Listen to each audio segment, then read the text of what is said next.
Hello, I'm Shannon Boer, a late diagnosed autistic science and computer science teacher in Alabama. I was a biologist before I became a teacher, did cancer research at UAB.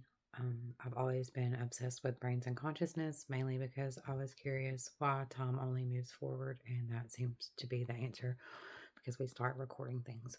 But anyway, what I'm saying today, or what I want people to know, is like I drank and did drugs, like all kinds of things. I was whatever. They told me I was bipolar. They told me I had borderline personality disorder. They called me an alcoholic. They called me a drug addict.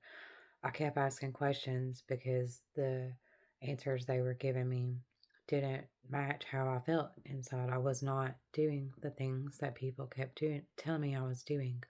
I'm literal. Everything I say, for the most part, especially when I'm upset, is literal. I lose blood to my brain when when I have a meltdown. Like you lose actual blood when you go into fight or flight. Your blood goes to your muscles so you can run away. I stayed in fight or flight most of my life because I did not realize the way that heat, humidity, noise, and sound affect me. If I get overstimulated in any of those areas, it's like a bandwidth issue, and I have a tendency to lose it, to melt down.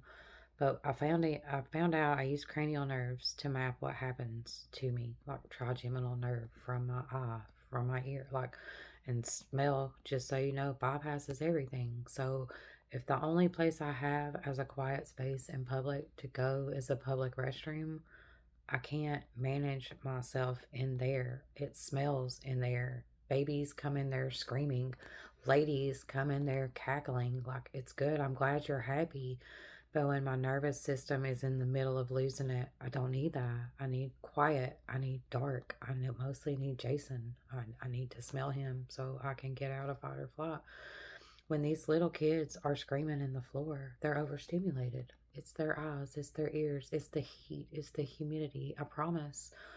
Um, I'm a good scientist. I'm probably a genius biologist at this point with my ability to match patterns and all the things that I learned. I spent my whole life trying to figure out why I drank and why I wanted to be high. I spent almost 50 years working on the problem. And when I found out it was light and noise, everybody called me a liar, basically. They told me how fine I'd been my whole life, even though I've been in psych wards against my will, even when I told them I was ready to go. They wouldn't let me leave because I had insurance and could afford to be there. So the only way for me to get out was to comply, and it almost broke me. Stop hurting children.